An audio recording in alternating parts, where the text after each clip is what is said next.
Hi, welcome to heaven astrology. Today మనం money related, వెల్త్కి related remedy ఒకటి తెలుసుకుందాం. ఈ రెమెడీని నేను బేసిక్గా ఎక్కువ నాలెడ్జ్ గెయిన్ చేసిన ఒక పర్సన్ ఉన్నాడు. ఆయన నా గురువు అని ఫీల్ అవుతాను. మోస్ట్లీ టాలెంటెడ్ పర్సన్ ఆయన, ఆస్ట్రాలజీ రిలేటెడ్, నార్త్ ఇండియన్. ఆయనకి ఒక ముంబైలో ఒక ఆస్ట్రాలజర్ ఈ రెమెడీని చెప్పడం వల్ల అతను చెప్పాడు. అండ్ ఆ రెమెడీని నేను ఫస్ట్ పాటించడం వల్ల నాకు ఇది ఒక 6 వీక్స్ రెమెడీ అనమాట. మనీ రెమెడీ ఇది. ఈ రెమెడీ చేసిన తర్వాత మనం ఏం చేస్తున్నాం ప్రొఫెషన్ రిలేటెడ్ కానీ రెగ్యులర్గా వచ్చే ఇన్కమ్ కాకుండా అన్ఎక్స్పెక్టెడ్గా సడన్గా బల్క్ అమౌంట్ అనేది వర్కౌట్ అవుతుంది. ఐదర్ ఎంప్లాయీస్ అయితే శాలరీ సడన్గా హైక్ అవటం కానీ, ఇన్సెంటివ్ గట్టిగా రావటం కానీ, ప్రమోషన్ రావడం కానీ జరుగుతుంది. అండ్ బిజినెస్ పర్సన్ అయితే ఎప్పుడు నార్మల్గా అయ్యే టర్న్ ఓవర్ కాకుండా అబ్నార్మల్గా చాలా గట్టిగా సడన్గా గెయిన్ అయిపోవడం అనేది జరుగుతుంది మనీ రెమెడీ ఇది. అయితే ఈ రెమెడీ నేను ఒకసారి చేసినప్పుడు 6 lakhs వచ్చాయి సడన్గా. అది ఆ టైంలో వచ్చే మనీ కాదు, అంత మనీ అయితే రాదు ఆ టైంకి. అండ్ సెకండరీ వచ్చేసి మళ్ళీ సేమ్ అలాంటి ఆ రెమెడీని 2 weeks గ్యాప్ ఇచ్చి మళ్ళీ చేయాలనుకుంటే చేయొచ్చు. నేను చేశాను. ఈసారి 8 lakhs వచ్చింది. ఈసారి ఏకంగా 25 lakhs వచ్చింది మూడోసారి చేసినప్పుడు. ఆ రోజు నుంచి ఈ మనీ రెమెడీని నేను ఒక ఏటీఎంలా ఫీల్ అవుతాను అనమాట. అప్పటి నుంచి ఇంక మనీ కోసం టెన్షన్ పడడం అనేది ఆపేశాను. అదొక ఏటీఎంలో ఎప్పుడు కావాలంటే అప్పుడు డ్రా చేసుకునేటట్టు ఈ రెమెడీ ఎప్పుడు కావాలంటే అప్పుడు చేసుకోవచ్చు. ఎప్పుడన్నా చేసాక మనీ అయితే సడన్గా వస్తుందని తెలుసు. ఆ రెమెడీ నేను మీకు చెప్తాను. దీన్ని జాగ్రత్తగా అబ్జర్వ్ చేయాలి. ఒకవేళ కనుక మీ బర్త్ చార్ట్లో నేను చెప్పే హౌసెస్, లాట్స్ ఎవరున్నారో మీకు తెలియకపోతే నా కన్సల్టేషన్ తీసుకోవచ్చు. ఇంకా క్లారిటీగా చెప్తాను. మీ బర్త్ చార్ట్లో 2nd హౌస్లో కానీ, 5th హౌస్లో కానీ, 9th హౌస్లో కానీ, 11th హౌస్లో కానీ, 10th హౌస్లో కానీ, ఇప్పుడు నేను చెప్పిన 2nd, 5th, 9th, 10th, 11th ఈ హౌసెస్లో ఏమైనా ప్లానెట్స్ ఉన్నా, లేదా ఈ హౌస్కి లార్డ్ ఎవరైతే ఉన్నారో ఆ ప్లానెట్స్కి సంబంధించి రెమెడీ ఇది. సో ఎవరో ఫస్ట్ చూసుకోవాలి ఏ హౌస్కి లార్డ్ ఎవరు. ప్లానెట్స్లో మనకి ఫస్ట్ చూసుకుంటే సన్కి శ్రీరాముడు డైటీ, అట్లానే మూన్కి శివుడు డైటీ, అండ్ మార్స్కి ఆంజనేయుడు డైటీ, అండ్ జూపిటర్కి శివుడు లేదా దత్తాత్రేయుడు డైటీ, అండ్ శుక్రుడికి ఉమెన్ లేదా లక్ష్మీదేవి డైటీ, అండ్ శాటర్న్కి శివుడు డైటీ, బుధుడు మర్కురీకి డైటీ వచ్చేసి వెంకటేశ్వర స్వామి విష్ణు. సో ఇప్పుడు మీకు 2nd lord, 5th lord, 9th lord, 10th lord, 11th lord ఎవరయ్యారో చూసుకోండి.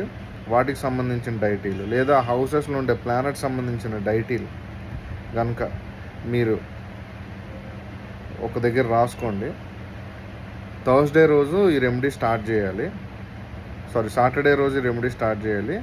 సాటర్డే అండ్ థర్స్డే ఈ 2 days కంటిన్యూగా సైమల్టైనియస్లీ ఈ రెమెడీ చేయాలి. 6 weeks వరకు చేసి ఆపేయాలన్నమాట ఈ రెమెడీ. సాటర్డేతో స్టార్ట్ చేసి మళ్ళీ 6 Saturdays అయిపోయాక నెక్స్ట్ వచ్చే థర్స్డేతో రెమెడీ అయిపోతుంది. ఎందుకంటే ఫస్ట్ సాటర్డేతో స్టార్ట్ చేస్తారు. సాటర్డే తర్వాత వచ్చే థర్స్డే రోజు ఇంకొక రెమెడీ, మళ్ళీ నెక్స్ట్ 2nd Saturdayకి ఇంకోటి, తర్వాత ఇంకో రెమెడీ, 3rd Saturdayకి ఈ రెమెడీ, తర్వాత నెక్స్ట్ వచ్చే థర్స్డేకి ఇంకొక రెమెడీ. అలా సైమల్టైనియస్లీ 6 Thursdays 6 Saturdays కలిపి రెమెడీ చేయాలి. బట్ స్టార్టింగ్ పాయింట్ సాటర్డేతోనే స్టార్ట్ చేయాలన్నమాట. ఏం చేయాలంటే ఫస్ట్ సాటర్డే రోజు ఇది ఈవినింగ్ రెమెడీ. సాటర్డే అంటే గుర్తుపెట్టుకోండి, సాటర్డే రోజు ఇది evening remedy.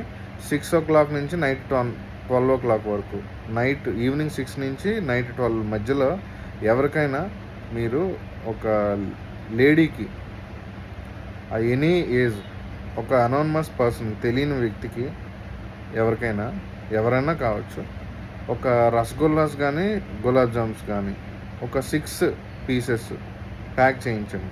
6 rasgullas are 6 gulab jamuns అవి ప్యాక్ చేసి బ్రౌన్ కలర్ పేపర్తో ఫోల్డ్ చేసి దాన్ని ఎవరైనా ఒక లేడీకి తెలియని పర్సన్కి ఇచ్చేయాలన్నమాట. ఇచ్చేటప్పుడు ఎందుకు ఇస్తున్నామో చెప్పకూడదు, అబద్ధం చెప్పకూడదు, నిజం చెప్పకూడదు, వాళ్ళు ఏదైనా ఇచ్చినా తీసుకోకూడదు. అలా ఈ సాటర్డే ఈవినింగ్ మీరు ఇచ్చారనుకోండి, నెక్స్ట్ వచ్చే థర్స్డే రోజు ఒక రెమెడీ. అదేంటి అంటే ఇప్పుడు నేను చెప్పిన 2, 5, 9, 10, 11 హౌసెస్ లార్డ్స్ కానీ ఆ హౌసెస్లో ఉండే ప్లానెట్స్ తాలూకా డైటీస్, ఇప్పుడు చెప్పిన డైటీస్లో ఎవరెవరు ఉన్నారో చూసుకొని ఆ డైటీస్ తాలూకా టెంపుల్స్ అన్నిటికీ వెళ్ళాలి థర్స్డే రోజు. ఇది మార్నింగ్ రెమెడీ థర్స్డేది. మార్నింగ్ 6 నుంచి మధ్యాహ్నం 12 మధ్యలో మీరు ఈ రాసుకున్న ఈ డైటీస్ ఎవరైతే మీ 2nd, 5th, 9th, 10th, 11th houses Lord's ఎవరైతే ఉన్నారో మనీ హౌసెస్, ఆ లార్డ్స్ ఎవరైతే ఉన్నారో వాళ్ళకి సంబంధించి ఆ టెంపుల్స్కి వెళ్ళి హుండీలో 100 రూపీస్ వేసేయాలి. 4 టెంపుల్లో, 3 టెంపుల్లో, 5 టెంపుల్లో అవ్వచ్చు. వాటికి మీరు థర్స్డే రోజు మార్నింగ్ అన్ని టెంపుల్స్కి వెళ్ళి 100 రూపీస్ హుండీలో డొనేట్ చేయాలి, డైరెక్ట్ హుండీలో. ఇది థర్స్డే రెమెడీ. సాటర్డే చెప్పాను కదా, ఈవినింగ్ 6 to 12 నైట్ మధ్యలో ఎవరైనా ఒక ఉమెన్కి మీరు 6 రసగుల్లాస్ కానీ 6 గులాబ్ జామున్స్ కానీ మీరు డొనేషన్ అదే సంథింగ్ అది ఇచ్చేయాలన్నమాట. ప్యాకెట్ బ్రౌన్ కలర్ పేపర్తో ఫోల్డ్ చేసి. ఇది సాటర్డే, అది థర్స్డే, ఇది సాటర్డే, అది థర్స్డే, అట్లా 6 వీక్స్ అనమాట. ఇదొక 6 వారాలు, అదొక 6 వారాలు కంప్లీట్ చేశాక ఇంకా ఆపేయాలన్నమాట. తర్వాత ఇంక చేయకూడదు. సో మధ్యలో గ్యాప్ రాకూడదు. ఎప్పుడైనా మర్చిపోతే మళ్ళీ రెమెడీ ఫస్ట్ నుంచి స్టార్ట్ చేయాలి. 2 వీక్స్ గ్యాప్ ఇచ్చి మళ్ళీ స్టార్టింగ్ నుంచి చేయాలి. మర్చిపోకూడదు రెమెడీ. 6 వీక్స్ స్ట్రిక్ట్గా చేయాలి. చేసేటప్పుడు మనీ కోసం మీకు కోరిక కలగకూడదు. మనీ కోసం చేస్తున్నాను కదా ఇది అనుకునేది మీ మైండ్లోకి రాకూడదు అనమాట. ఈ విధంగా ఇచ్చిన వాళ్ళకి మళ్ళీ ఇవ్వకూడదు కూడా స్వీట్స్. టెంపుల్స్కి అయితే రెగ్యులర్గా మీరు థర్స్డే రోజు నేను చెప్పిన టెంపుల్స్కి వెళ్తారు డైటీస్కి సంబంధించి. బట్ ఈ స్వీట్స్ మాత్రం 6 రసగుల్లాస్ ఫస్ట్ ఇప్పుడు ఈ శనివారం ఒకరికి ఇచ్చారంటే నెక్స్ట్ శనివారం ఇంకొక తెలియని పర్సన్కి ఇవ్వాలి, తెలిసిన పర్సన్కి ఇవ్వకూడదు. ఇలా కనుక చేసిన తర్వాత 6 వారాల తర్వాత డెఫినెట్గా వితిన్ 15 days లోపు 6 వీక్స్ కంప్లీట్ అయ్యాక బల్క్గా మనీ రావటం, లేకపోతే ఇన్సెంటివ్ రావటం, శాలరీ హైక్ అవటం, ప్రమోషన్ అవడం ఏదో ఒకటి జరుగుతుంది. అండ్ నేను నా క్లయింట్కి ఒక పర్సన్కి నేను చెప్పాను ఈ రెమెడీ. ఒక 10 మందికి చెప్పాను, ఎవరు సరిగ్గా దీన్ని పాటించలేదు. బట్ ఒక పర్సన్ పాటించారు. అయిన తర్వాత వాళ్ళని అడిగాను మీకు ఏమైనా బెనిఫిట్ అయిందా అని అడిగితే వాళ్ళు కూడా చెప్పారు ఆమెకి శాలరీ హైక్ అయింది, చాలా గట్టిగా హైక్ అయింది.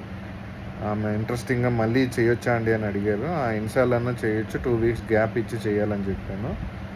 సో ఇది వర్క్ అవుతుంది, చాలామందికి ఇది వర్క్ అయింది. సో ఇది మనీ కోసం అయితే ఇది రెమెడీ. అండ్ హెల్త్ కోసం రెమెడీ ఏదైనా ఉందంటే హెల్త్కి కారక ప్లానెట్ ఎవరు అంటే లగ్నానికి కారకత్వం వహించే ప్లానెట్ సన్ అనమాట. న్యాచురల్ ఆత్మకారక అంటారు సన్. సో సన్ స్ట్రాంగ్గా ఉంటే ఆటోమేటిక్గా హెల్త్ ఇష్యూస్ ఏమీ రాకుండా మంచిగా ఉంటారు. ఒకవేళ హెల్త్ ఇష్యూస్ కనుక వస్తున్నాయి అనుకుంటే మీరు మార్నింగ్ ఎర్లీ మార్నింగ్ సన్ కంటే ముందే మీరు లేచిపోవాలి. అది సన్కి మీరు ఇచ్చే రెస్పెక్ట్. ముందే లేచిపోయి ఎవ్రీడే సన్ కంటే మీరు హెడ్ బాత్ చేసి సన్కి సంబంధించి సూర్య నమస్కారాలు, యోగా, సూర్య నమస్కారాలు 12 సార్లు చేసి మీరు ఏదైనా సంథింగ్ నైవేద్యం పెట్టాలనుకుంటే ఏదైనా స్నానం చేసింది వండి సంథింగ్ ఏదైనా మీరు ఆఫర్ చేయొచ్చు. డైరెక్ట్ సన్ కనిపిస్తాడు కాబట్టి అది పెట్టి ఆదిత్య హృదయం ఉంటుంది, దాన్ని ఒక